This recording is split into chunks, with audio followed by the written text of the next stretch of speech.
Good evening. Good evening. Good evening. Good evening. Happy Father's Day. I've got one eyeball on YouTube. Welcome to you. Let's give it here 1 second and kind of let people figure out where the stream is. Tell me who's over there at YouTube. Give me your name or if you would, please. Two folk over there. Awesome. Good. All right. So whenever we stream, one point it was we'd only stream the live stream would happen at church. But some of you all may or may not know that we stopped pastoring traditionally in March. And so, what I mean when I say that is that we had a media team that did and was responsible for all the streams. And any other time that I stream, it was via Zoom. So, I'm using a different platform that I can send one signal to several locations. So, I'm not as adept at viewing comments. So can somebody give me a comment or so? Okay, so I'm now I see it. I see my chat overlay. Somebody drop me your name. Tell me where you're from. Give me 1 second. Still do that. But give me 1 second. I'm gonna go off screen here.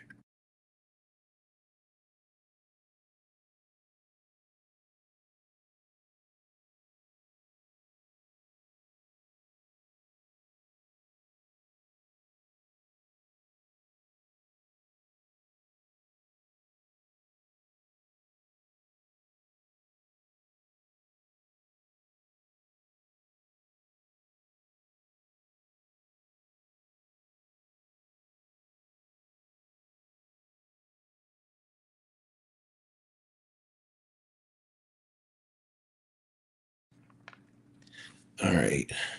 Maybe that'll be a little better. All right, so six eyeballs. Some are on, most of you guys are over on YouTube. All right, Markel Baker. Hello, sir, from Augusta. Welcome on tonight. Thank you very much. And I'm assuming, Markel, and please correct me if I'm wrong, that you can hear me and see me. Today's Father's Day, and just as I kind of keep an eye on where it's coming from, and Markel, I see that you're from YouTube. With today being Father's Day, if you got my message, I said that it's hitting differently this year. And it's hitting differently because I have recently, on this past Thursday, the podcast that I was a part of with Dr. Jamal Harrison Bryant. Name of the podcast is Let's Be Clear. He's got some dope interviews over there. This past Thursday, my podcast was released, and I talked about on that podcast my journey through, well, I guess I should say my journey to mental wellness. Now, what that means is that I have had a journey and I'm very cautious of saying mental illness. And we'll talk a little bit more about that on tonight. All right. So my larger text message just did not go out to people. Give me 1 second. Hey, Shandi, I see you there.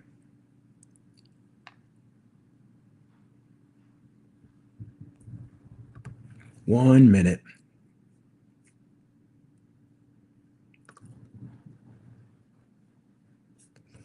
All right. Create. Was it sent? It did not go out. All right, y'all. Thank you for your patience.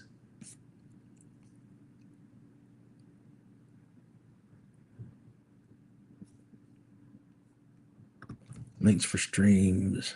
There we are. We got that one. Copy.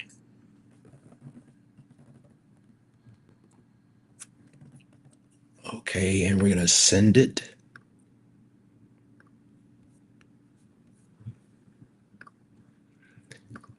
Review it, send. All right. So there we go. Okay, again, thank you for your patience. Hello, Anthony Glover. You're on YouTube.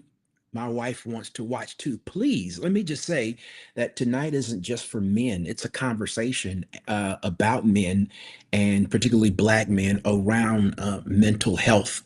And so, go if you're a male and you've got your wife or your lady, whomever it is, go and grab them, have them share in this conversation. Um, I'll be doing much more of these. I'm developing and building a community that I want us to be able to have a place of reference. Here's the thing: when it comes down to mental illness, um, it can be done on an island, and that's not what should happen. That's not what should happen. I've never done anything over the past 18 years that we have been at the church, doing church. The church turned 18 in January. I've never done anything that has stirred up as much interest, questions, sadness, um, um, revisited memories. I've never done anything to that degree. And this is just only for what I can see on my social media pages. Never done anything. There have been DMs, there have been phone calls. I found myself on the phone one day, all day long, with people encouraging me, but also people telling me about some of their own struggles. And the common thing was they felt like they could not tell anybody. And so if you see up there in that, in the top right corner, there is a QR code. You can scan that and it will populate, will grab your name and of course, we'll have your phone number, and anything that I do going forward, you'll be able to be a part of that. I will let people know. So even if you were already a part of, you'd already texted in, you just got a notice from me saying that I was live and the link to get to where I am. Hey, Christy, good to see you on tonight. So y'all are crushing it. YouTube is killing it by far. Share the stream also. Share this stream also. Okay, so on tonight, I want to talk about a few things. Who is a father? If you're a father, just drop a number one. If you're a father, drop a number one. All dads, drop a number one. If you're granddad, drop a number two. You can't be a granddad without being a father. So if you're granddad, drop a number two. And if I've got any surrogate fathers, I mean, you may have kids that are not your own, or you don't have kids, but you have um, adopted kids. Throwing your arms around it. I don't think I said that clearly enough. Surrogate dads, you don't have kids, but you're in a child's life as a father, fathering, providing male influence, or you have kids, but then you also have kids that are not yours. Drop a number three in there. Our fathers are one, our grandfathers are two, and any surrogate fathers, holler at me and drop a three in there. I'm waiting, I'm waiting, I'm waiting, I'm waiting. All right, cool. There we go. We got Love It Markel, surrogate dad, David above the cloud. Good. Granddads. Awesome, awesome, awesome. There's another granddad, isn't the father? Good stuff. Good stuff. All right. So part of the reason I'm asking that is because with today being Father's Day, I identify with you in your fathering as being a father, but I also come to you with my experience as what I was talking about in the podcast that was just released with Dr. Jamal Harrison Bryant. Podcast is called Let's Be Clear. Why do you keep saying that? Because that's what the interview is. That's what the interview is. I'm going to load it up, load it up on my site, on my YouTube page soon. But I want you to, I'm not going to wait for that. I think the information there is is terribly good. It's terribly good. So the conversation comes as a man. Well, it seems kind of racist, Pastor, for you to say a black man. Yes, I am a black man. I can only be such. And then it also comes as being a father. So there's some dynamics that overlap. If you remember in high school, or even in middle school, there were Venn diagrams, and so there are these circles now, the places where it overlapped, and that's where the shading was differently than the other circles. There's some places where these things overlap with each other. Us being black men, us being men, black men. I'd even go so far as to say black Christians. And I'm going to pause there and say that just because you're saved, it does not mean you are absolved from having to deal with mental issues. That is, if I could come against anything, I would come against that right there. I recently heard a preacher say in one of the services I was in a month or so ago that should not, a believer should not deal with mental illness, that you need to rebuke it. And that's just wrong. It is absolutely wrong. Um, so we have those parts over there. A man, a black man, a man of God, a man of faith. But then you also have what the culture, the different and distinguishing marks that are in the culture that all of this affects us in.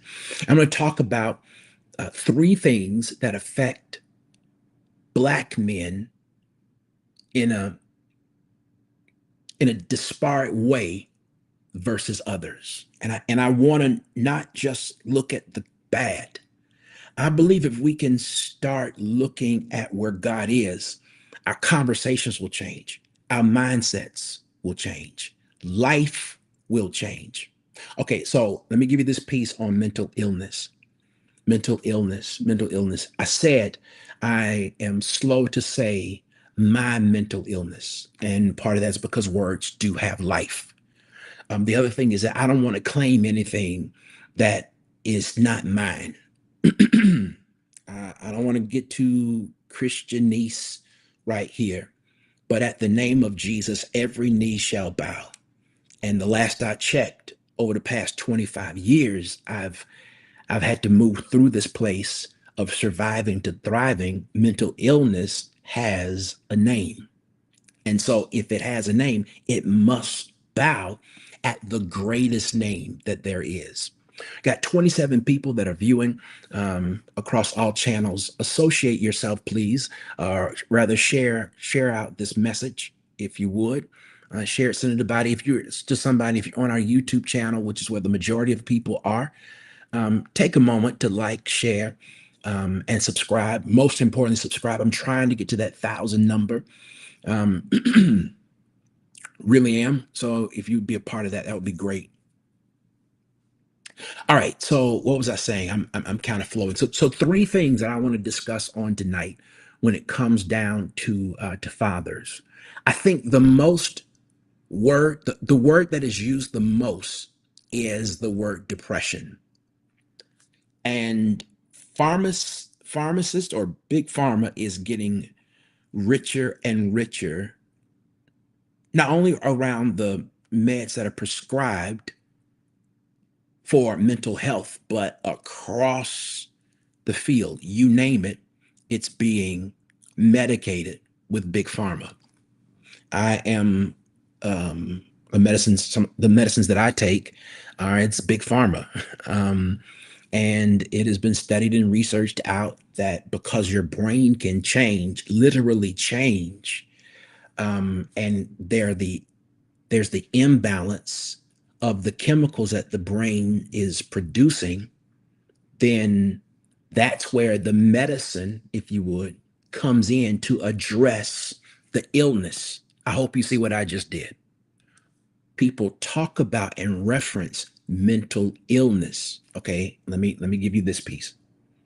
If you have a heart condition, if you have a pulmonary condition, if you have a intestinal or a gastric issue, you name it, whatever may be, if you have a blood condition, any organ that you have can be susceptible to illness. And what do? We take that illness and we go to a doctor and we start treatment. So, why would we then ignore our brains as being organs that has some kind of dis-ease, some kind of illness associated with it? And that's part of the reason why I say that it can't be just about your faith. I will not claim what is not mine, but in the same sense, I'm not going to live in mental hellness. That's the word I coined that one. Mental hellness. I'm not going to live there, because not only would I have to then make the choice not to take my medicines, and I don't know why people.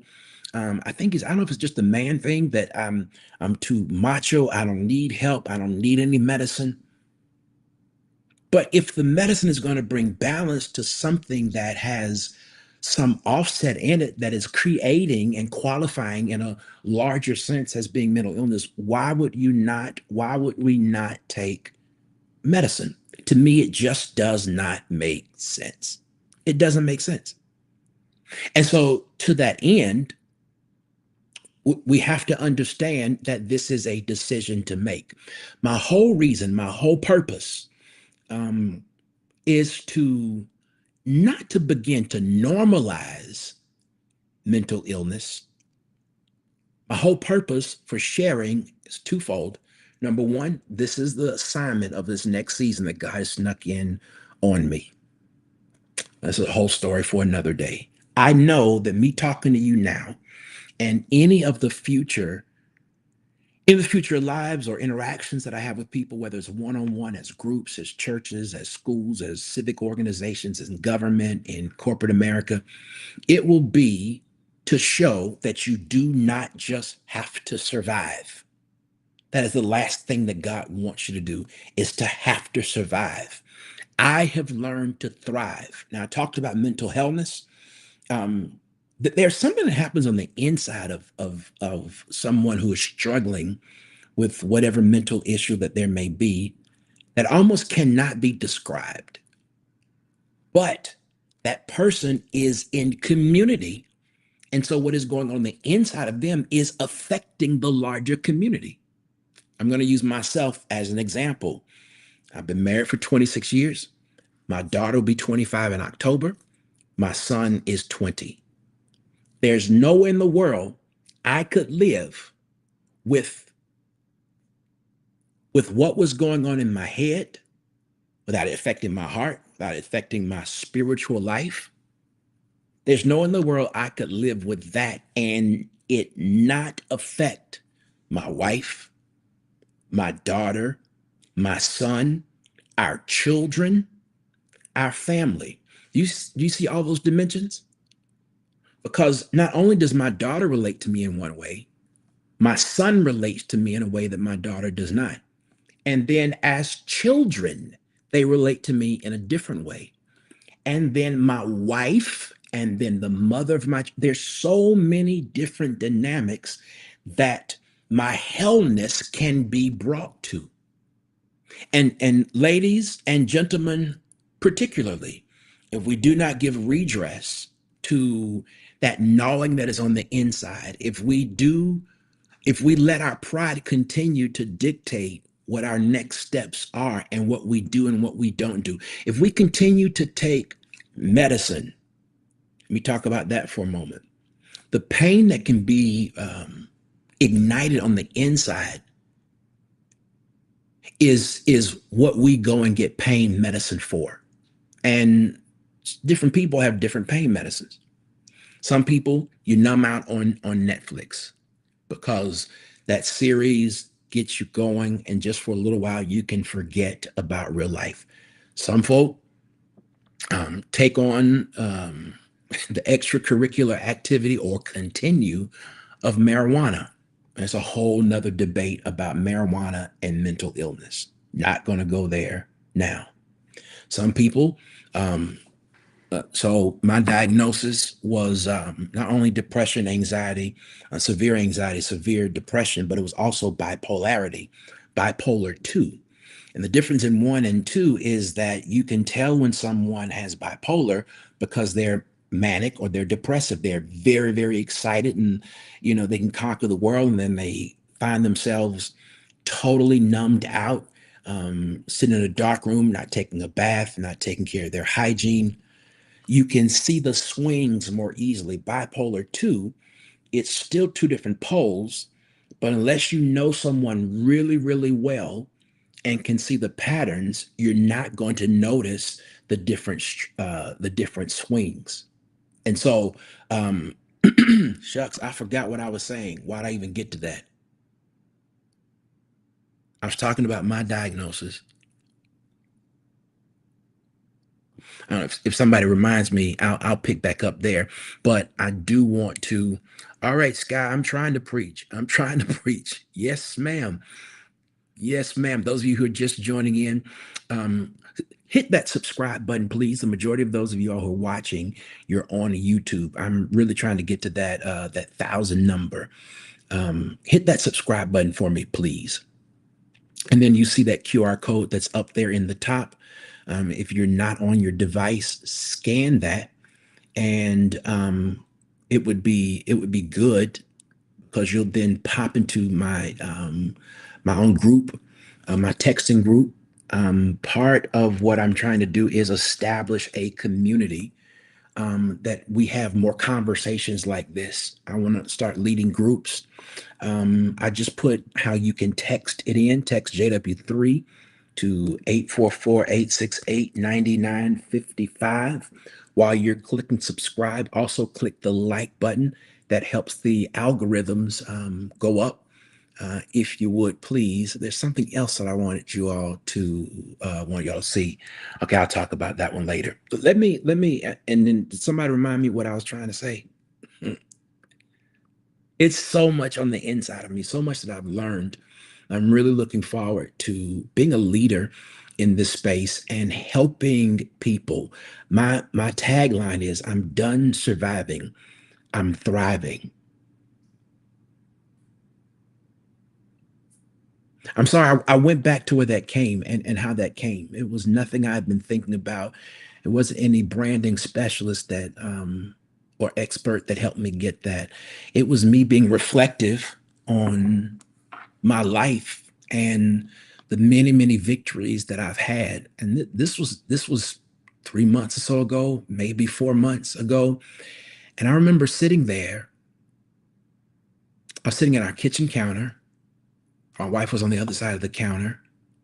And I thought to myself, I'm done surviving.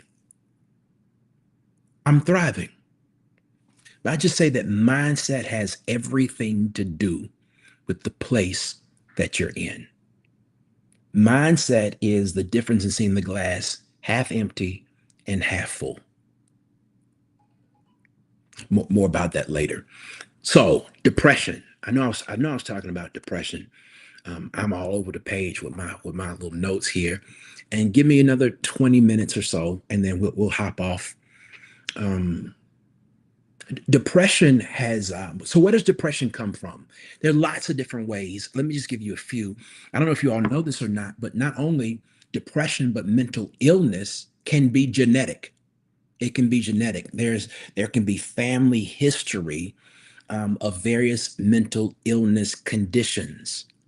Another thing is that there can be depression that runs in a family. I'm going to talk a little bit more about the history and the epigenetic side of depression just in brevity. Biological factors can create depression when parts of a brain is smaller than others. It affects the neurotransmitters, and that can create, through those biological factors, that can create and open a door for depression to come in. Here's a big one: childhood experiences. Childhood experiences. Let me just pause here and say that it was something about 40 for me. When I turned 40, it's like I remember my parents' mortality came into focus. When I hit 40, I started thinking, I'm not gonna have my mother around forever. I'm not going to have my dad around forever. Nothing was wrong with either one of them. I'm just saying, when I hit that 40, That 40 mark in age, I begin to think a little differently. But not only am I thinking differently, thinking about the kids' educational future and thinking more about retirement and am I happy with what I'm doing, all those kinds of things. But I remember that there was this like an undoing that came on the inside of me. Now, I've been a proponent of therapy for a long time, a very, very, very long time. I think that's how a marriage stays healthy. I think that as individuals, that's how we stay healthy. But my childhood issues started popping up. Now, I've never been sexually abused, um, but I had some childhood stuff that began to unravel when I hit 40 and I started to see the impact that it was having on the relationship I had with my wife and in many other areas.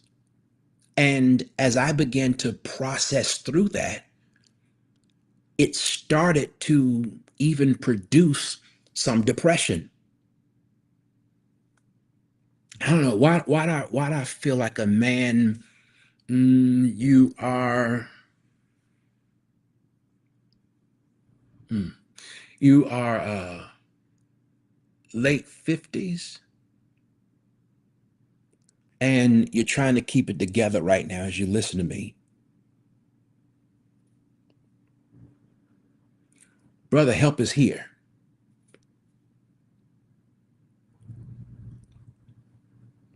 That thing that you've carried since your childhood. I'm feeling 13, 12 to 14.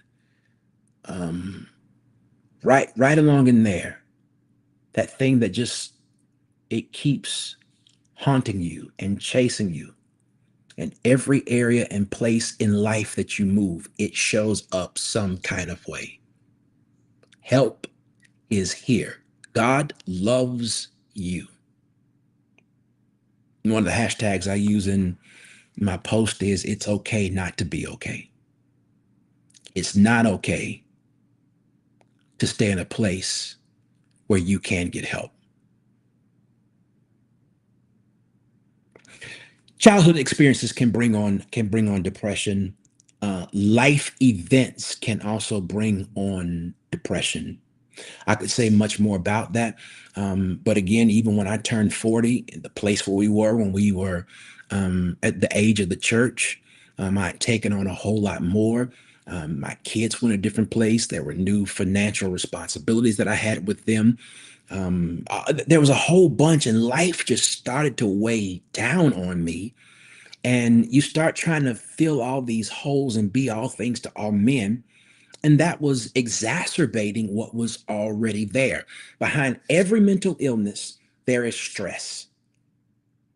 Behind every mental illness, there is stress.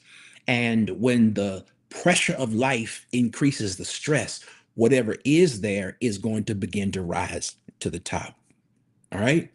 Let me just pause and see what y'all saying over there in the chat.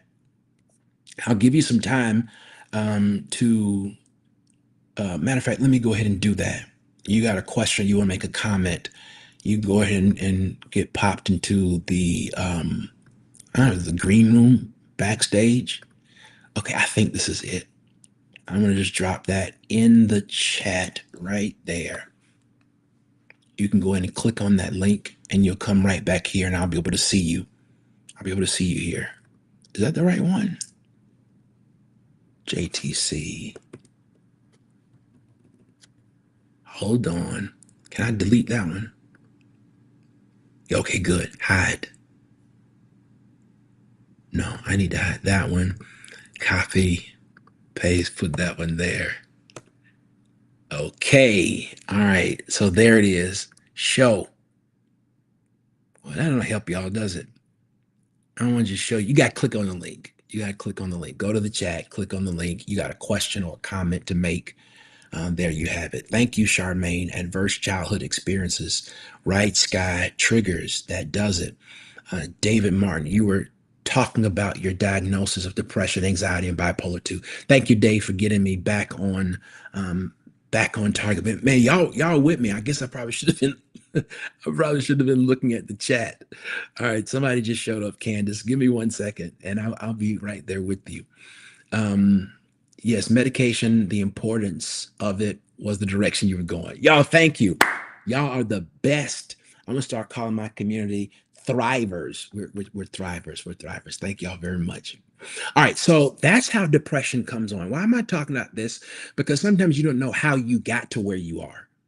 And when I start figuring out why I was in a place, it almost like took a 10-pound weight off an 800-pound bar. It wasn't, it was a clarifying moment for me, because even when that happened, it started to be able to show me, okay, what else is here. All right, now when it comes to black men have higher rates of mental health conditions like depression and are more likely to experience severe symptoms compared to white adults. Black men have a greater chance of experiencing severe hopelessness, sadness, and feeling overwhelmed. That is scary. That's scary. I'm going to unpack this here in just one moment, but I'm very interested to see what Candace was going to say. All right, Candace, I'm going to pop you on, and can you come up here? Okay, so cool, nice picture. Is there something you wanted to say, a question you wanted to ask? And then we'll get back to these other three things, and I'll let you guys go. No, you just said click on the link, so I clicked on the link. Oh, well, thank you for your obedience. I thought you had a comment or had a question. Thank you, Oh ma'am. no. Glad that you're here. Okay. Uh-huh. All right. You can unclick the link. Okay. All right. All right. Good. So, black men have higher rates of mental health conditions like depression and are more likely to experience severe symptoms compared to white adults. They have a greater chance of experiencing severe hopelessness, sadness, and feeling overwhelmed. Now, I am not saying which community has it worse, but I am saying that there is a history of Black America, the trauma that was a part of being separated from Africa, the Middle Passage, slavery, building the economy on the backs of Black people who did not choose to come to America. Even when you look at government and subsidized programs being incentivized for a woman not to be married, to have more kids, to be paid more money, to stay home, all this stuff plays into not only the Black family, but the Black man. So now you got even names, my baby daddy, or are you a baby mama? Even taking it from a noun, excuse me, from a personal pronoun. My name is Eric. My name is Erica. To this my baby daddy, this my baby mama. So you start seeing all these things, even some of what happened in slavery, how black men were pitted against each other, the way that black men were used to stud as studs, even the way black women were used. And so all of these different things that other races did not experience, these are packages that are passed down from generation to generation to generation. The same way there are physical um, elements that are clear. Williams, our genes are just dominant. My father, my granddaddy looks like my dad. I look like my father and my mother. I think I look more like mom. I have mom's bone structures, but I hear it time and time again. You look like your dad. You sound like your daddy. You act like your daddy. If you were to see my two kids, you would know that I am their daddy. And the same way that genes pass down in the physical look, so so does it happen in our DNA, in our genetics. The Bible, there's one particular scripture, I think it's in the book of Psalms, where it talks about a woman, a mom, and a babe lying in a mom's arms and the eye contact and what is in the mom's being that has been passed on to her is being passed through and via eye contact. This is God's order of things. It happens and is happening like most every other ugly thing that there is because of the curse that was released when Adam and Eve were put out of the garden. Long story, a different day. I want you to understand that when it comes to being a black man, there's a different element that must be understood and respected. It must be understood and respected. But now I want to qualify my statement and say, but that's not a reason to accept it. Never let your condition or your experience be that which you settle for. That is the difference from surviving and thriving. When you accept where you are, when you accept it's going to be like this, when you begin to accept that, and that's not God's best for you, you're living beneath your standard, but then also you're coming to agreement with what the devil wants for you in your life. So, yes, I've had these issues. Yes, I've had to fight and I've had to struggle. I've had to be recognized. I've had to work twice as hard. I get it. I understand. And here's where you can become defiant. I understand that depression, when it comes to Black men, there are higher rates of mental illness even there, but I don't have to be that. I I don't have I might have some semblance of it now, but I do not have to accept where I am as being where I will be. My goodness. I do not have to accept. Put that in the chat. I do not have to accept where I am will be where I will be. God dog, I done messed it up. I hope somebody got that one for me. I do not accept that where I am is where I will be. I think that's what I said. I do not have to accept where I am is where I will be. When you come into agreement with what God says about you, when you come into agreement with what God says about you, something clicks on the inside. You start to act different, walk different, talk different. But part of that comes with as you're learning about yourself, as you're understanding your patterns, as you're finding community with people, as you're getting help. All right. Let me move on to number two. Black men are less likely to receive proper mental health treatment and diagnosis as compared to other white counterparts.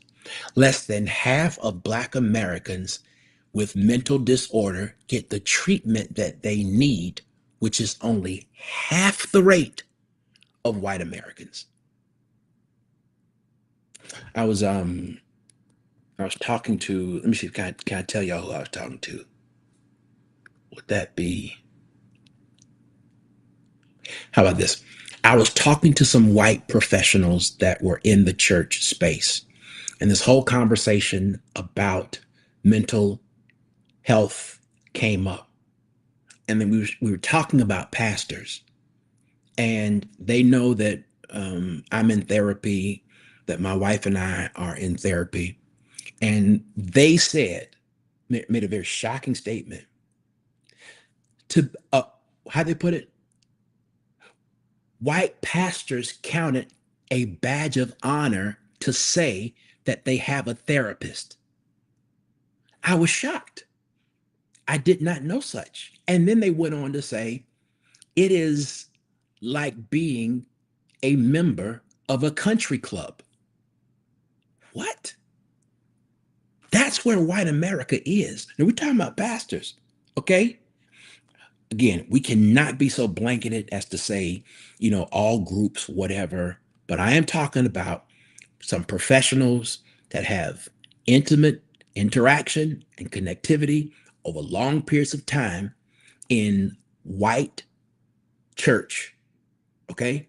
They said that therapists are badges of honor for pastors. It is like being a part of a country club. I can't, I can't think. I was talking to a prominent pastor probably about a week or so ago. I say, hey, man, let me ask you, do you have a therapist? No, I don't. If anybody needed a therapist, it would have been them. Why do you say that? Because of some of the things that we've been talking about and how they were handling and approaching stuff. It's always good to talk. Whenever you start seeing trends change and the trends being marketed to, there is money behind it. I'm going to say that again. Whenever you start seeing trends change and being marketed to, there is money behind it. Think back over the commercials you've seen around talk therapy. It's these apps that you can get. And when you need to talk to someone because you're feeling like you're on the edge of things, or that you don't feel right on the inside, or you just got to get it out. You can take these subscriptions or pay people on a one-off basis or whatever it is, using an app and getting someone on the other side, and you can talk through it. Better Health, I think, is another one. There are all these different platforms. Why do you think that's the case? It is the case because first there's a principle that talking things out gets what is on the inside of you out of you so you can see it. Um, Baby, there was recently a time, I'm trying to remember what it was, when I start telling you something. We start the conversation. I didn't know what was up, but by the time it was over, it was very clear. Do you remember what that was about? Well, maybe I should say, can I talk about that? I don't remember what it was. I answered my own question. Thank you very much. um, there was this there was this some on the inside of me that was going on. I was in this space, and I knew I needed to talk to my wife about what it was. It was directly affecting us. And I remember I said, I need to talk to you about XYZ. And she says, okay. So we're sitting there, and I'm just going and I'm talking, and I just don't. By the time I finished the conversation with her, she had said nothing. Am I lying? She says, nope. She said nothing. All she did was look at me with a soft face, non-judgmental, and I had solved the problem with my own ears and with my own mouth. Um,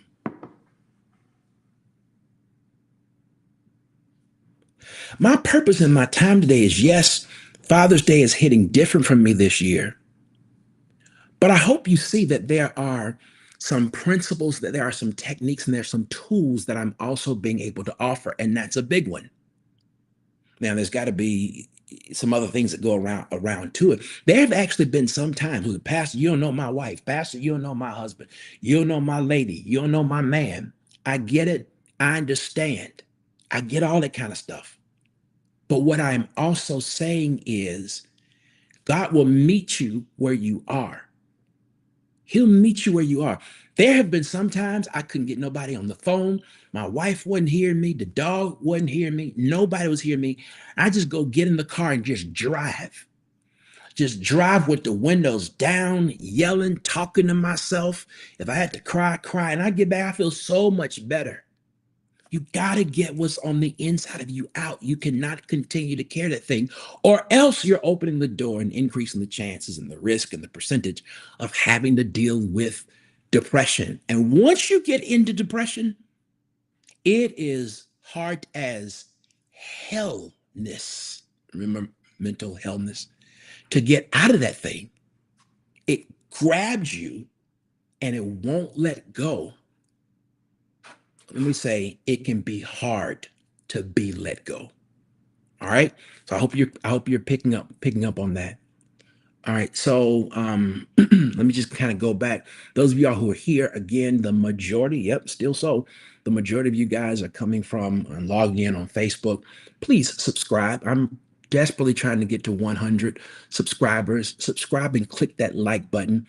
Help me get this message out further. Would you please? Triggers adverse childhood experiences. That's a good one. Charmaine, Charmin, Prince. Thank you. That's a real good one. Um, Brenda Brothers, you were talking about the impact. Okay, so y'all helping me get back on track. All right. Okay, good. Good, good, good, good. Let me give you another one first. I'm gonna drop this here. You got a question or comment?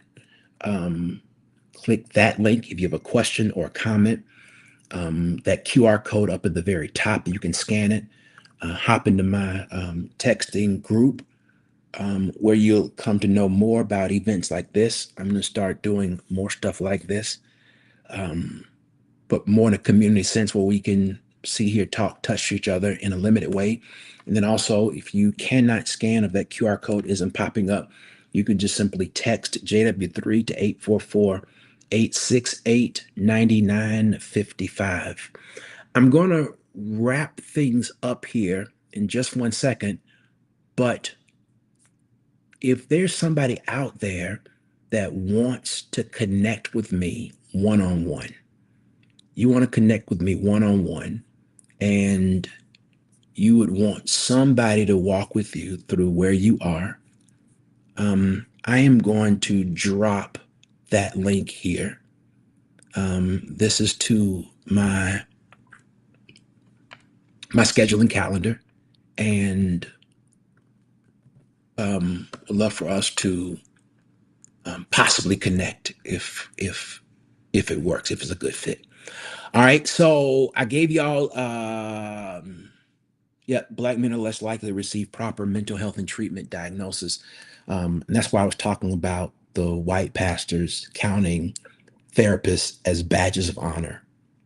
Here's a third one. Barriers that prevent black men from seeking mental health care include lack of access to culturally competent care. That's one barrier. Second, there's a distrust of the healthcare system due to the historical mistreatment. Think about the Tuskegee experiment. And then the third barrier, that's listed here, is a stigma within the Black community that views mental health issues as a sign of weakness. These are barriers. I'm going to give them to you one more time. These barriers prevent Black men from seeking mental health. First one, finding culturally competent care. What that means is oftentimes, um, as a Black man, I do not want a female urologist, a white female urologist. Y'all understand what I'm saying? As a Black man, my preference, if I had to pick a urologist, it would not be a white female. As a Black man, I would, if I was picking a urologist, would not want a Black woman. As a Black man, I would want a Black urologist. So now let's look at that when it comes down to mental health care.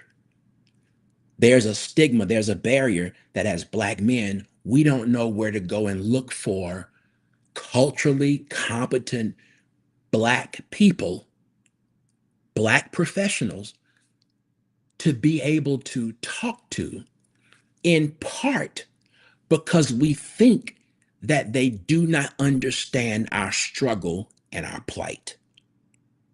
And that is very, very important. I'm not saying, I am not saying that white therapists cannot help Black people. A white man cannot help a Black man. I am not saying that. As a matter of fact, our therapists, they are white, a white man and a white woman who've been married for however many years they've been married, and they are godsends. Part of what makes them a blessing to us is that they are empathetic with an appropriate amount of empathy towards what it's like to be Black in America. and particularly what it's like. These are the kinds of this is the kind of awareness that they bring. Not trying to be black, a bro, what up, sis? That no, I'm talking about that they are aware of. So I'm not. I say that only to say I am not saying that it's impossible, but this is a barrier. And then when it comes down to the distrust of the healthcare system, we have been a test case. Even when it came down to Planned Parenthood. I mentioned about the Tuskegee Airmen. Like, okay, so we're the upgrade of the lab rats or the lab mice.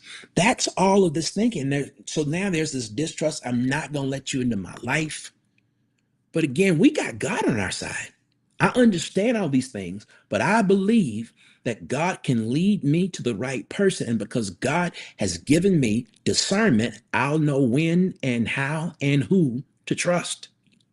And if not, that's why I'm trying to establish and build a community where I can offer sources and resources, people that I've vetted or have a good feeling with to be able to offer. Y'all understand what I'm saying? I'm trying to put I'm trying to put a dent in this thing. I'm trying to help take back what the enemy has stolen. And I'm doing it with being as vulnerable and as transparent as I can be and with a cry, come on. Come on, black men, come on, black families, come on, families.